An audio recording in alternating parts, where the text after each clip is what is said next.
I've been stuck at the Youth with Psychic Abilities facility since I was 12. On Christmas Eve, I managed to get out. I was playing cards with Ethan, a pyrokinetic and a sore loser. That asshole kept burning the cards to ashes every time I won. Ethan, designated as Category Red, was the closest thing I had to a friend. He was a big dude with a surprisingly bigger heart, an ex-high school jock who had become my roomie 2 years prior. I could tell he'd been popular, probably from an affluent family, so he likely wasn't staying long. They brought him in one night, kicking and screaming, and strapped him to the bed opposite mine. For the first few weeks, Ethan wasn't allowed to use his hands. He sat cross-legged on his bed and told me how he'd set his entire town alight. Okay. Entire town was an exaggeration. He later admitted it was just a movie theater and his school locker. Sitting in the cremated remnants of his Letterman jacket, with his thick brown hair and freckles, he looked like the textbook boy next door. I thought he'd be harder to talk to, but he was oddly talkative. At first, I thought it was the drugs they force-fed him, but then he became obsessed with telling me his life story. Apparently, he'd accidentally burnt his girlfriend's eyes out at prom, which somehow led to him to going full pyro. I know. I told him it was extra. I admit I was initially pretty scared of the guy. It's not exactly brainwashing, but the moment we're brought into the facility and categorized as lower levels, blue, indigo, and violet, we're taught to steer clear of kids categorized at higher levels. Those are the ones who need to be muzzled and collared. Pyros like Ethan and kids like Carlisle, the girl in the room next to mine. Emma, who could teleport. Emma was mostly mute. She was also really bad at chess. Carlisle was a speaker, capable of bringing her own words to life, and super powerful for all of her 17 years on Earth. She told her god he was suffering from a brain hemorrhage, and seconds later, he was. Carlisle wasn't just being held at the YWPA because of her ability. She was being protected from world leaders and other ne'er-do-wells who could easily use her for their own personal gain behind closed doors. Kids like Carlisle and Ethan were the lost causes, here 1 minute, gone the next. I half expected Ethan to disappear one day while I was being tested on, or forcing down mystery meat that passed as cafeteria food. But it had been almost 2 years, and Pyro Boy was still my roommate.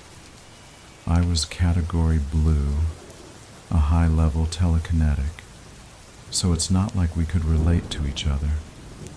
Ethan was more likely to be executed at 18 due to the severity of his case.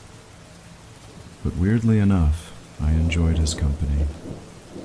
Just like school, the YWPA had a social hierarchy. Blues, who were most likely to be recruited for some shady government program, were at the top.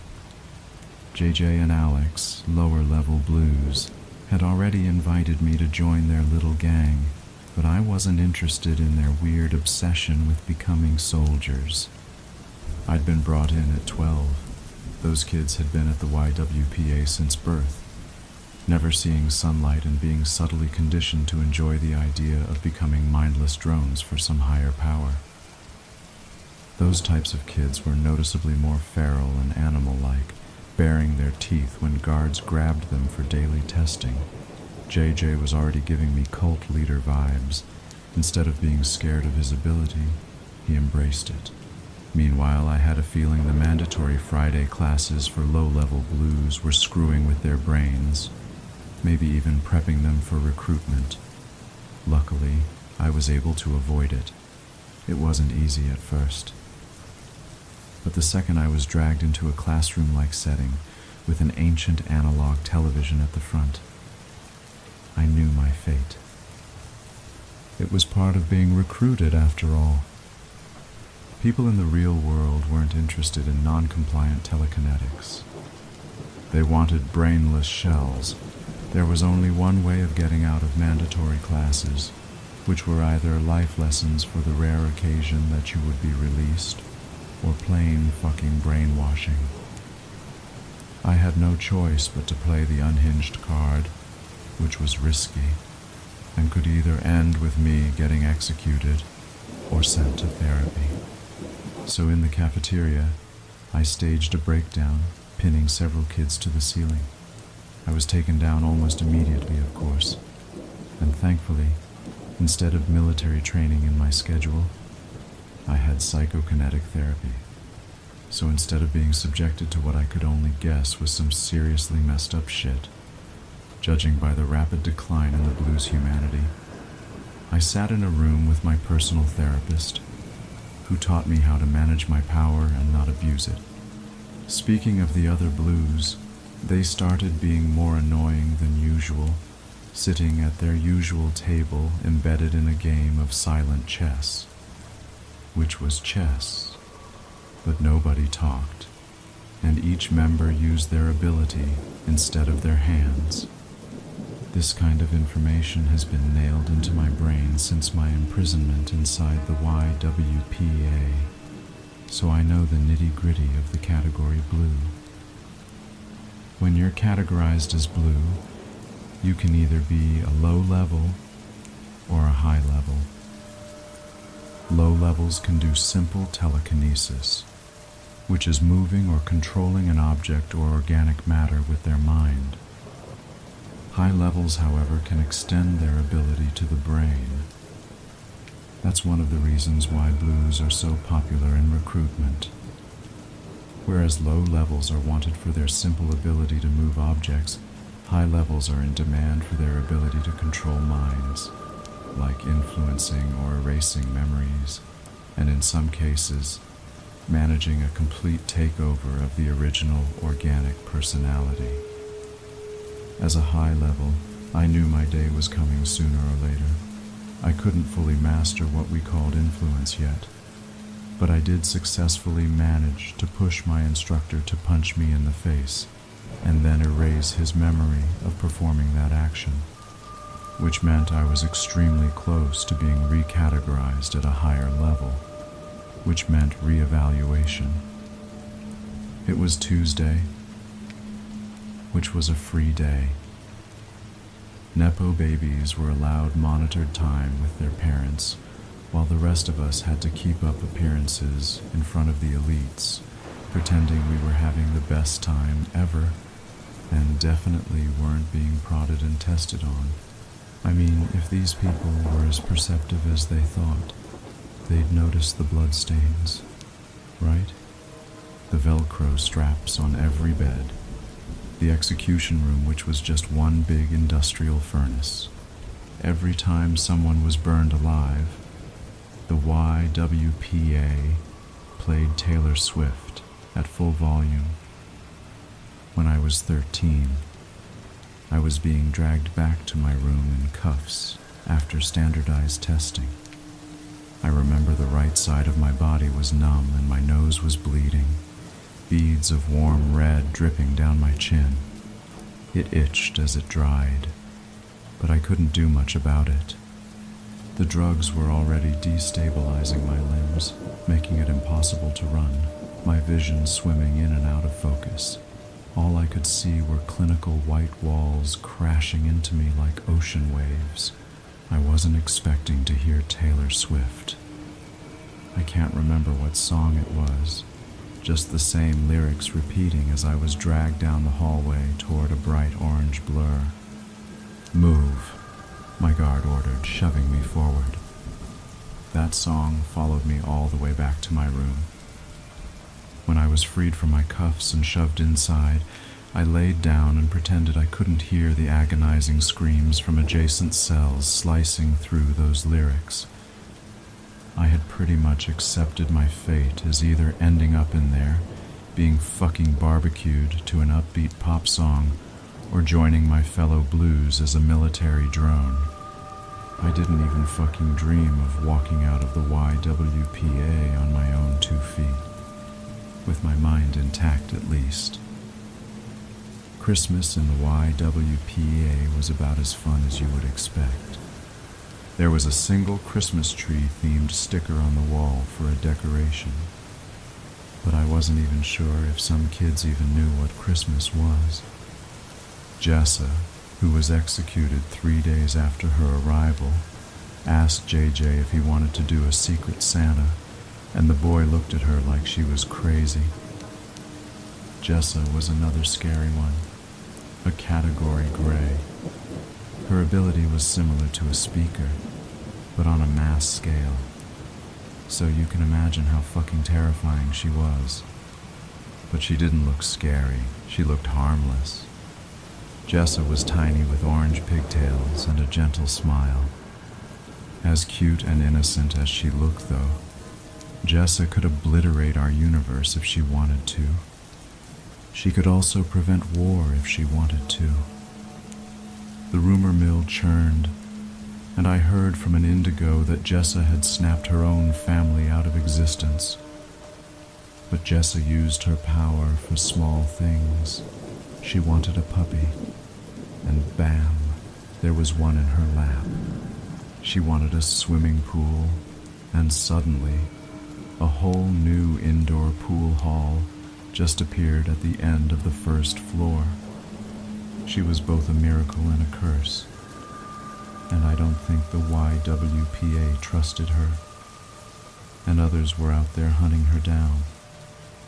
Jessa was only there for 3 days, but had left an impression. The swimming pool, for example. It's not like we could use it, but it was still there. The white plastic seat where she'd sat cross-legged, eagerly asking people's names, sat sadly empty. Back to the card game. I was losing patience with Ethan, who thought burning my cards would make him a winner. The worst part is, he was actually making me laugh, shooting me a grin every time my queen burst into flames. It was funny the first few times, but was getting progressively less entertaining. He was like, "Ha, look how funny this is." I laughed the first few times, but by the 8th time, I was questioning his maturity. When the large metal doors to the rec room flew open, Ethan flinched, his gaze glued to his half-cremated deck of cards. He was about to turn the big 1-8, which meant his evaluation was soon. Execution. Or, if they were feeling merciful, maybe a resentencing until he was 25. I kicked him under the table when he didn't lay down his cards. Ethan kicked me back, his eyes growing frenzied. "Fuck," he whispered, his gaze dropping to the table. "I bet they've come for me." I kicked him again, this time reassuringly. "You're still 17, dumbass." "Yeah, but not for long." I raised a brow. "Why would they kill you at 17? He curled his lip. "Because they're assholes." Leaning across the shitty fold-out table, I fixed him with a smile. "What if you're fireproof?" "Fireproof?" "All right, listen up." The voice snapped me out of it. Twisting around, Warden Carrington stood in the doorway, twirling a pair of metal cuffs. She was a stiff, narrow-bodied woman with a blonde top knot and a permanent grin. She took pleasure in escorting kids to be executed. Something sour crept up my throat. Is that what this was? No. Executions were usually private. Tests, maybe? I was used to mandatory ones every Friday. That's what the cuffs were usually for. We were taken from the rec room individually, cuffed and dragged to the testing rooms. But it wasn't Friday. The floors were too clean. I was used to blood seeping across tiles on a testing day. I wasn't allowed to look the warden in the eye as a blue, but I managed a risque glance. She was smiling suggestively, so it had to be an execution. Realization crept in then, that the slight curl on her lip suggested exactly the opposite. Recruitment. I scanned the room. 15 fearful faces stared at her. A willowy blonde who had previously been reading a dog-eared paperback was now sitting up straight, her half-lidded eyes wide, almost awake. She caught my gaze, lips pricking into a smile. Slowly the girl inclined her head, a single blonde curl falling into her eyes. She ran her index finger across her throat, mouthing, "We're fucked." Could it be Matthews? My gaze flicked to the brunette curled up in the corner of the room. Carlisle? I used to talk to her. We were from the same town, so we had that mutual connection. But something happened to her after a testing session, and since then, Carlisle shut everyone else out and isolated herself. Matthews was immortal, and Carlisle had the power to end the world. I doubted either of them were being recruited. The holidays came early, kids, Warden Carrington mocked, and I sensed the group of us all holding a collective breath. "Jay," she boomed, "you're getting out of here." There was an awkward silence before Ethan kicked me. "Bro, that's you." He was right. Slowly I got to my feet, my heart pounding in my chest. I was Jay. Which was crazy, because the only kids who made it out of the YWPA alive were either Nepo babies or... My excitement started to wither once I'd hugged Ethan a quick goodbye and offered Carlisle a sympathetic smile. I thought, just for a moment, that maybe my mom had come to get me, finally, after 5 years. But my mother was dead. I watched a man who called himself Mr. Yellow blow her brains out with a smile before kneeling in front of me. I was standing in my mother's blood, watching slow spreading crimson seeping across her favorite rug. "Hey there, little guy," he said, his eyes maniacal, grin widening. "Do you want to come to a super special place?" The super special place was obviously the YWPA. I didn't even get to fucking mourn my mother. And to everyone in the outside world, 12-year-old me had murdered my mom. The outside world has no idea about our abilities, or the YWPA. So to them, I was yet another psycho kid. There were only 2 ways to get out of YWPA, in a body bag, or the other way, the one I dreaded. Warden Carrington was smiling with way too many teeth when I slowly made my way over to her. She grabbed my arms, linking them behind my back and cuffing me. "You've been recruited." I was dragged out the door and down the hallway. At the end, surprisingly, stood a guy, around college age.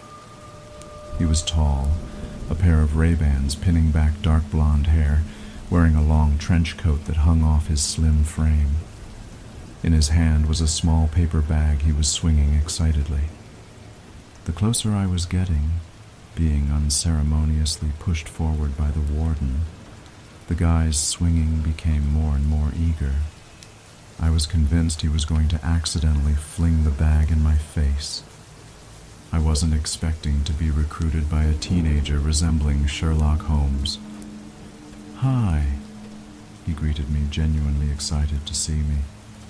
The boy motioned for the warden to uncuff me, and she did, making sure to keep hold of my arms, her bony fingers pricking into my flesh. "It's great to finally see you in person. I've been trying to get you out of here for weeks, but there's so much paperwork and blah, blah, blah. It was a whole mess." He rolled his eyes. "But here you are." His southern accent was already irritating. He grabbed my shoulders with teary eyes like I was a stray fucking cat he had just adopted. "You're Jay, right? I'm Nathaniel."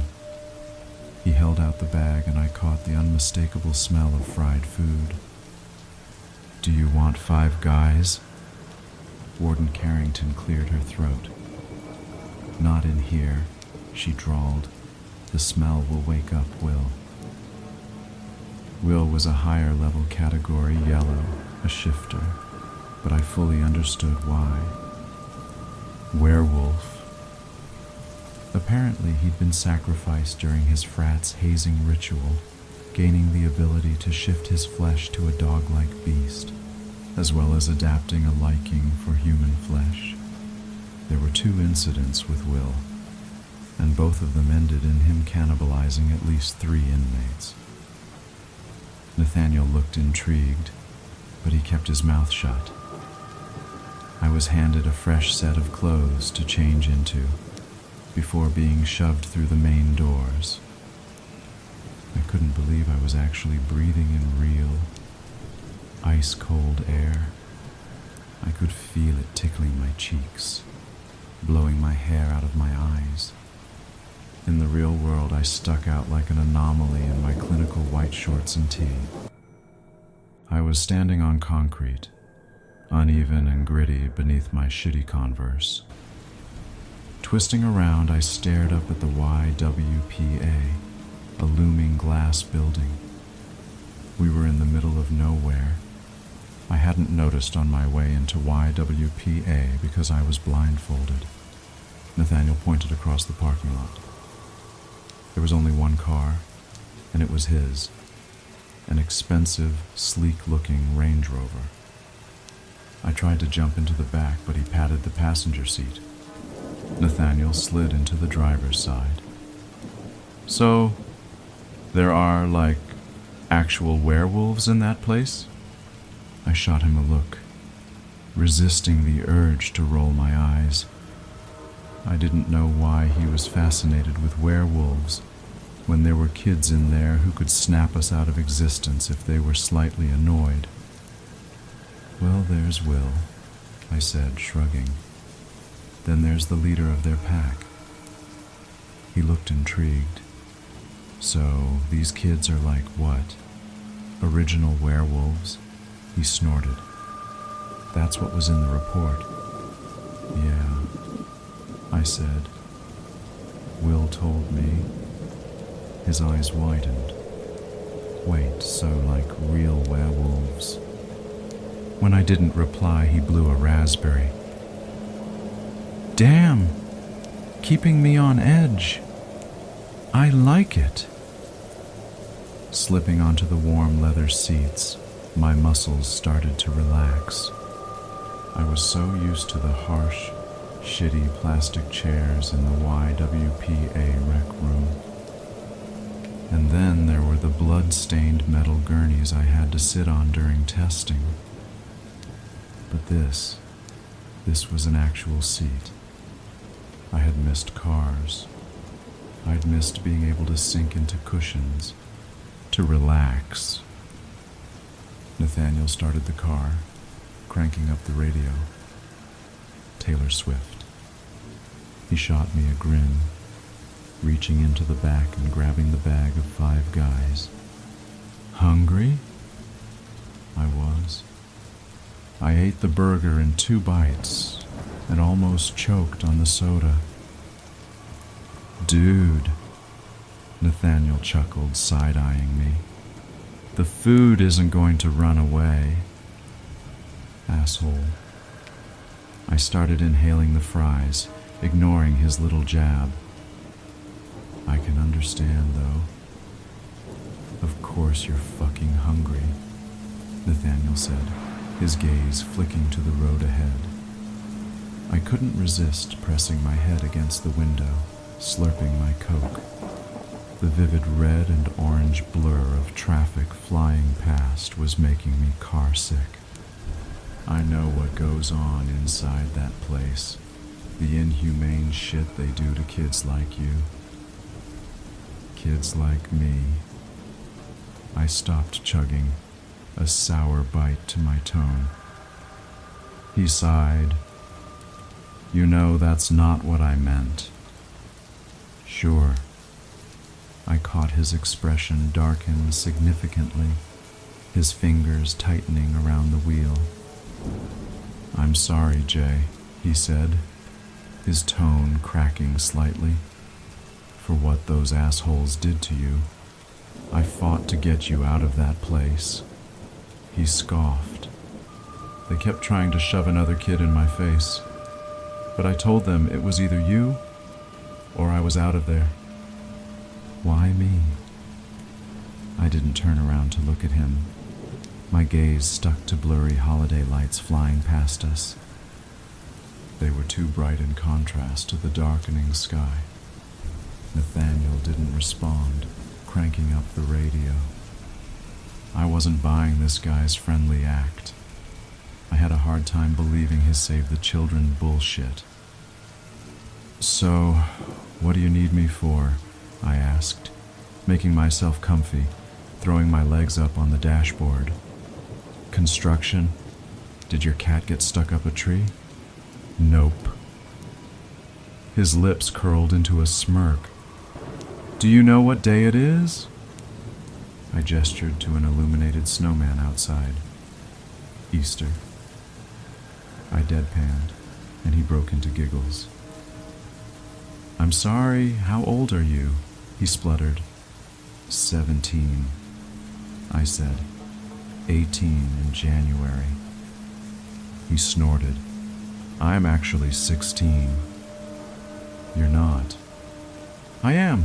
I just look older because of the trench coat and shades. He shot me a grin. And it's clearly working. Dude, you totally thought I was like a junior in college. Nathaniel sighed, leaning back in his seat. I've been told I have a baby face, so I dress like a boomer. This guy was making it hard for me to not like him. But I was taken off guard when he drove me to the airport. Nathaniel threw his jacket over my shoulders, looking me up and down. All right, you're good. He ruffled my hair. Luckily for you, kids our age literally wear anything. So yes, you may look like you've been institutionalized, but my coat gives you a hipster vibe, you know? I had no idea what he was talking about. He sounded like an Animal Crossing character. I don't have an ID, I managed to hiss out when he pulled me into the airport. It was surprisingly quiet for Christmas Eve.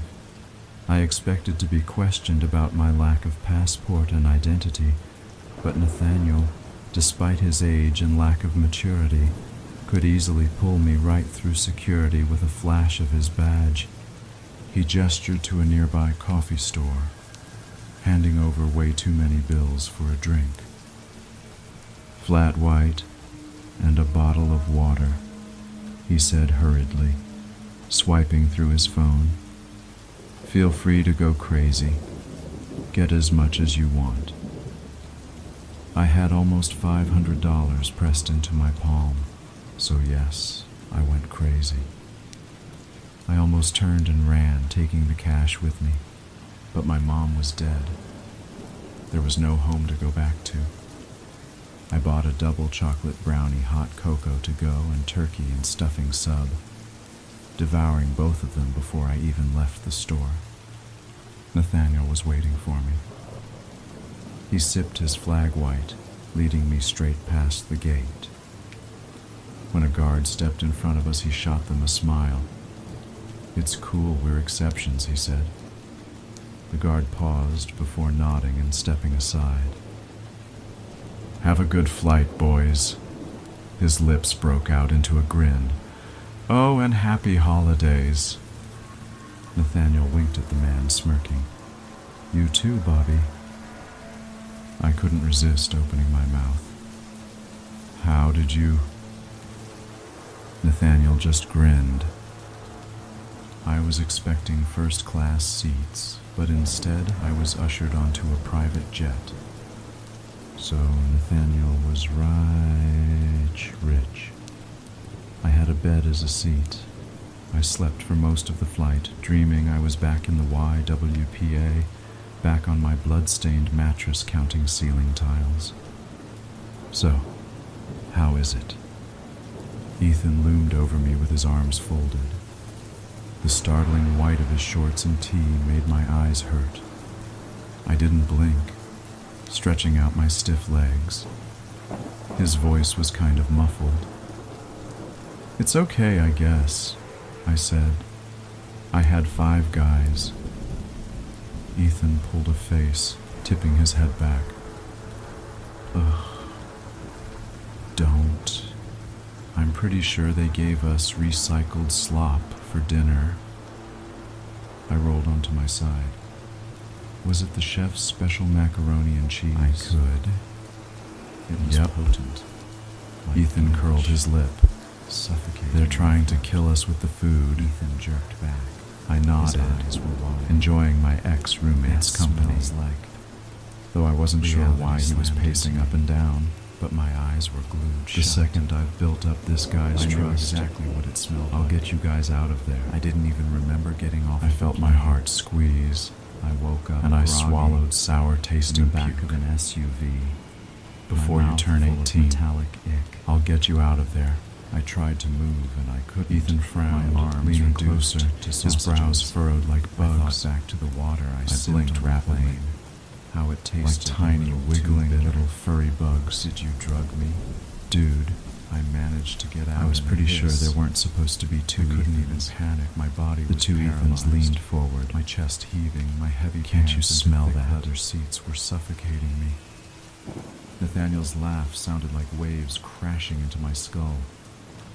The car took a sharp turn and I almost tumbled off of the seat. It's just a small job, Jay, he said. We're counting on you.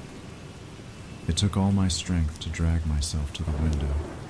I could see my breath coming out in clouds of white, tiny white flurries dancing across the pane. Snow. The drugs were fucking with my head. I slipped in and out of consciousness, dancing between the living and the dead. Ethan was sitting next to me, his head pressed against the window. How do you even get out of shit like this? He tried the door, slamming his fists against the door. Locked, he said. I managed a spluttered laugh. No shit. I caught myself. What the fuck do I do? Ethan shrugged, his gaze glued to the snowstorm. Maybe try diving out of the car when it's locked. Before I could lecture Ethan on basic common sense, the real world slammed into me in waves of ice water. Literally. Someone had opened my door and I could feel the wind chill grazing the back of my neck. I opened my eyes when 2 muscled arms wrapped around me and yanked me out of the car. I couldn't stand, immediately falling limp in his grasp. Come on, Jay. Nathaniel's voice tickled my ear. We're nearly there. I wasn't sure where there was. I was up to my knees in snow, blurred white, closing in on me from every angle. With my body immobile, Nathaniel dragging me felt fucking dehumanizing. He forced my head up, but it kept hanging, my thoughts dancing, my eyes flickering. It's a simple job, he said when I was more awake. In front of me was something. It reminded me of a warehouse, a towering structure that almost looked like it was part of the storm. Nathaniel pulled me further, chuckling. When I parted my lips to cry out, he promptly slammed his hand over my mouth. Do the job well, Jay, and we'll think about taking you on full time.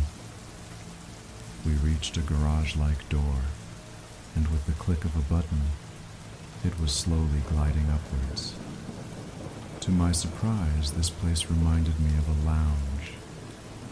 There was a desk, a short blonde wearing a Christmas hat sitting behind a laptop. Nate, she deadpanned, her gaze stuck to the laptop screen. Did you get him? No, Stella. Nathaniel's tone pricked with sarcasm. As you can see, I definitely don't have him. The girl nodded slowly. Cool, she said. Good talk. Ignoring Stella, Nathaniel pulled me into an elevator. When the doors slid shut, I found my voice, pulling from his grasp, but my body was stiff and wrong. I dropped to my knees, shuffling back. What is this place? The boy didn't answer, leaning against the door, his lips curled into a smirk. It's a super special place. Something sickly crept up my throat. He was mimicking Mr. Yellow's words, my mother's murderer. When the elevator slid open with a loud groan, the first thing I saw was intense, clinical white light. The room reminded me of a surgical theater that had long since been abandoned, flickering lights swinging overhead. I saw the first splatter of blood on the floor right in front of my feet. I've grown desensitized to blood over the years, but this was more than a splatter, a dark crimson streak trailing all the way to the center of the room. There were 4 plastic chairs positioned in a circle. When I glimpsed Velcro restraints hanging off of the armrests, I felt my body start to twist and contort in a desperate attempt to escape. 2 chairs were occupied by kids my age, metal helmets strapped to their heads. A strawberry blonde girl with her head bowed, her lips and chin stained scarlet. She was limp in the restraints, her body hanging forward. Opposite her was a guy slumped over, hiding behind thick brown curls. There was a growing pool of red stemming around him. When he lifted his head, I had to fight back a cry. The guy's eyes were pearly white, half-lidded, all of the color drained from his iris. I recognized it. I had only ever heard of a kid's power burning out through word of mouth. I had been taught that our abilities were like a muscle, and like a muscle, you could strain it. The first symptom of burnout was losing all the color in your eyes, but this guy was in the later stages. Judging by seeping red oozing from every orifice, he had already suffered multiple hemorrhages. My gaze found the helmet on his head. They kept bringing him back, forcing his body to revive again and again, purging his power for all it had. His lips were cracked, slick scarlet.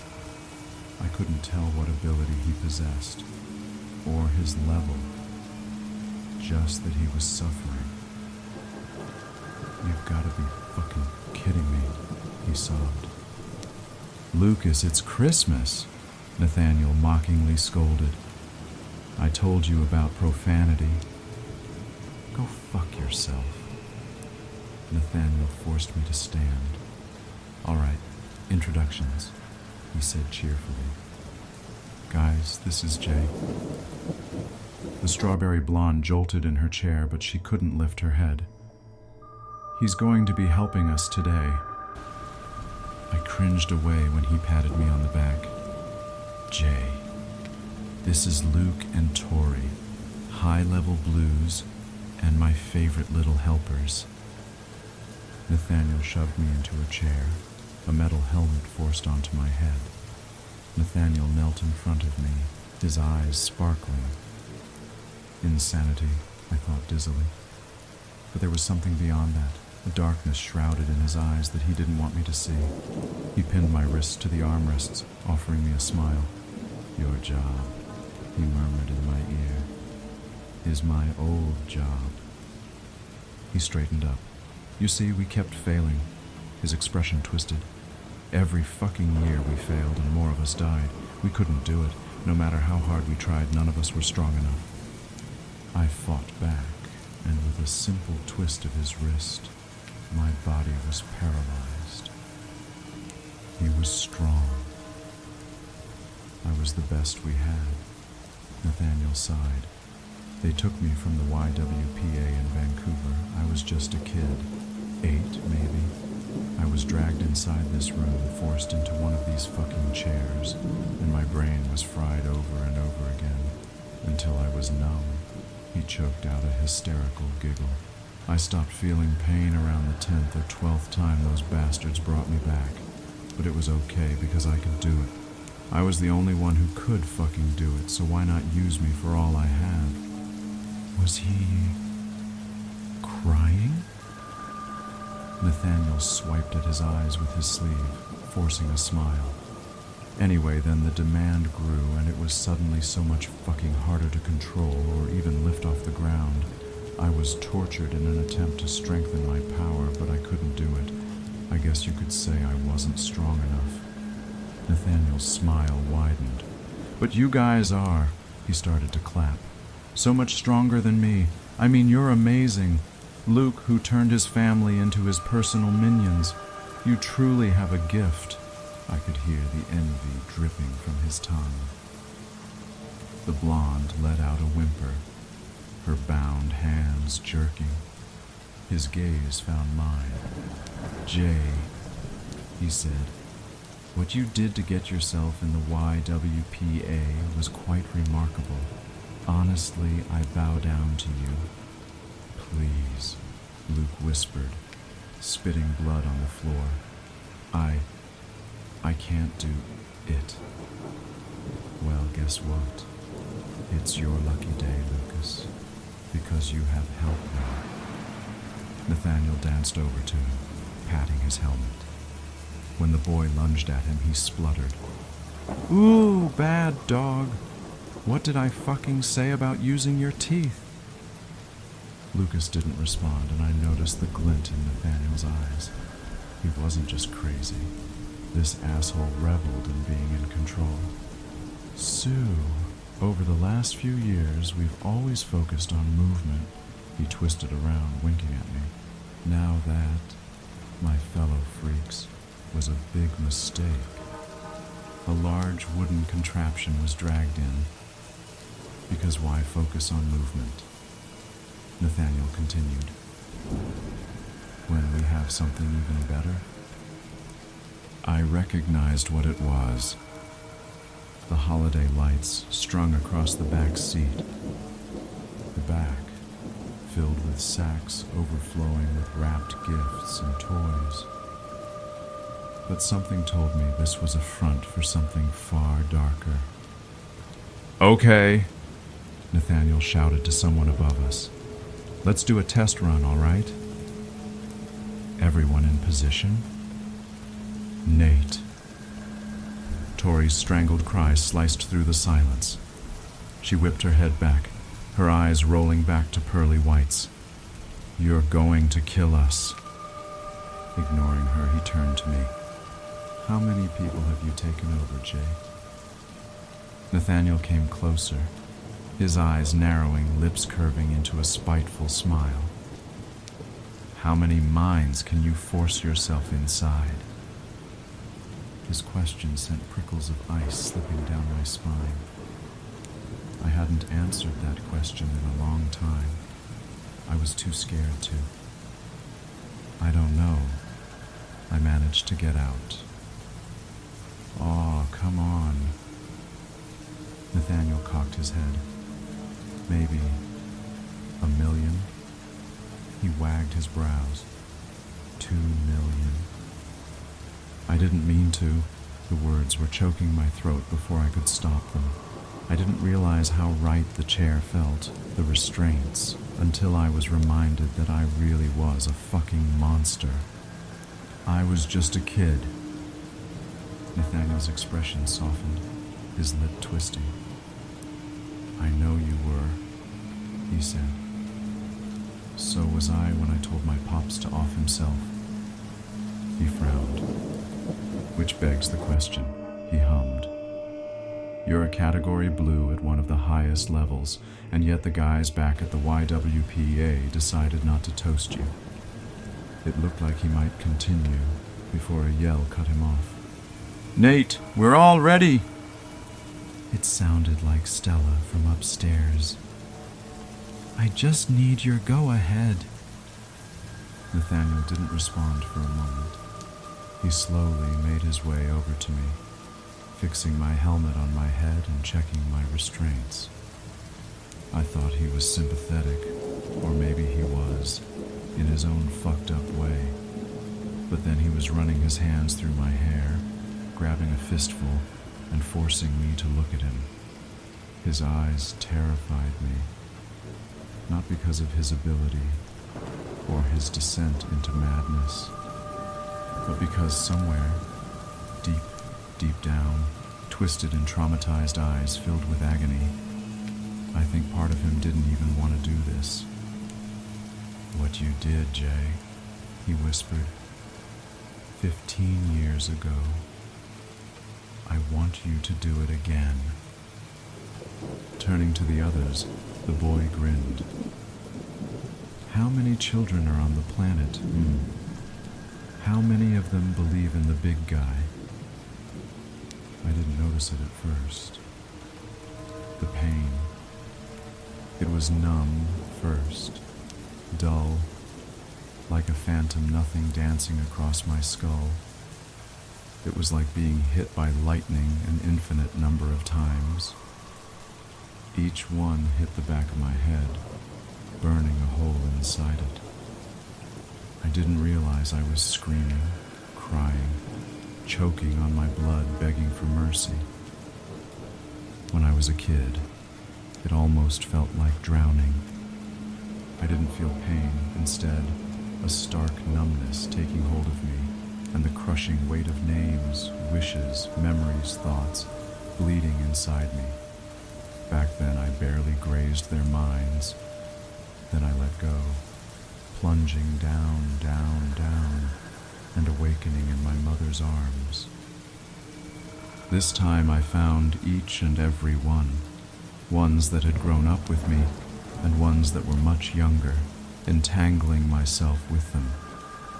I could feel my brain coming apart, bleeding, running down my temples and seeping down the back of my neck. 2.4 billion, Nathaniel said. That's 2.4 billion minds to give one simple, very subtle order. But they would never even know they were giving. Just like when I was a kid. Fly. The word twisted on my lips, but that was more prominent inside my mind. Whatever was on my head, the helmet strapped to my skull, I could feel it molding itself to my spinal cord, a screech ripping from my lips. I was burning suddenly, my brain igniting, my body jerking left and right. I could already feel wet warmth running from my nose, my lips, my ears, every vessel inside me coming apart, a neutron star collision dancing across the backs of my eyes. The command was already inside my head. Our heads. I could sense and feel, almost touch, Luke's mind. Tori was harder, fading in and out. Her body was already failing, already rejecting it. In front of me, the wooden contraption moved slightly, and Lucas's head dropped. When it started to hover, Tori's scream grew feral, animalistic, her cries growing into pleads, begging for death. The sleigh had taken flight, hovering above us, but I couldn't sense Luke anymore. That entangled string binding us together had been cut. Through half-lidded eyes, I think he was moving, his fingers still twitching under Velcro straps. But the sleigh was flying, and despite the agony ripping through me, My body slowly shutting down, my mouth became a smile. I was aware of my head going limp, all of me slumping, my head tipping back. "That's right!" Nathaniel's voice was fading. "Make it fly." Yeah, I thought, unable to resist a spluttered giggle. I was making it fly. After 3 test runs, and then the real thing, spluttering on my last gasps of air, I was partially aware of Nathaniel lifting me from the chair and dumping my body somewhere cold, somewhere where the ice-cold chill was merciful on my soul. Dying felt weirdly comfortable, kind of like falling asleep. I always thought I would die on a surgical table, my body used for research, or burned to ashes in the incinerator. Almost death was cozy. "I'm like really freaking warm." Ethan's voice pricked into my mind, and I found myself side by side with him. He was lying on something ice cold, his wrists strapped down. I didn't know what to say, so I rolled onto my back. "Well, I'm pretty sure I'm dying." "But you're dying in a cool way," Ethan chuckled. "Driving freaking Santa's sleigh. That's one hell of a way to go out, right?" I said. "Also of hypothermia." I noticed where we were, sitting up, my head hitting the ceiling. Wherever we were was too narrow and claustrophobic. "Fuck," I hissed, kicking the ceiling. "Where are you?" "I'd rather not answer that," Ethan said, shooting me a sickly smile. "Can we just talk?" I pretended not to see the ignition of oranges getting brighter and brighter, closer and closer. "Sure," I said, swallowing a cry. "We can talk." "Carlisle escaped today," he murmured after a moment. "So expect the world to get a whole lot fucking crazier with her free." Those were words I really did not want to hear. Still, though, with Carlisle free, maybe anything was possible. The orange blur was growing bigger, and I squeezed my eyes shut. I had to wake up, to get out the snow, to live, because I was going to freeze to death. But I didn't want to leave him. "Merry Christmas, Jay," Ethan murmured, his wide smile erupting into raging fire, melting the flesh from his bones. "And happy fucking birthday to me." I thought I was going to die that night. I was ready to die with Ethan. Closing my eyes, I waited for the fire to engulf me. Before a flash, Emma had her arms wrapped around me. Her dark hair flew behind her, wide eyes determined. She told me to hold tight. I did, and the world around us blurred, my stomach jumping into my throat. When I opened my eyes, we were in a random field. Emma didn't even look at me. She threw me a coat, a scarf, and told me to get a move on. Apparently, she used to play in the field as a kid. It was considered her save point. It's been a month since I escaped the YWPA. 1 month since I stopped asking if Emma saved Ethan too. I think I know the answer.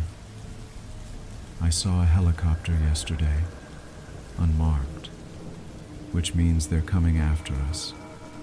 So far, we've been surviving on scraps. Emma wants me to use my power to fuck with people, but I'm not doing it again. I'm terrified they're going to take me back there. Whatever I did on Christmas Eve, I'm not doing it again. Emma is weak. Her power can only take us so far. She's already taken me back to Santa's base twice. There's no sign of Luke or Tori.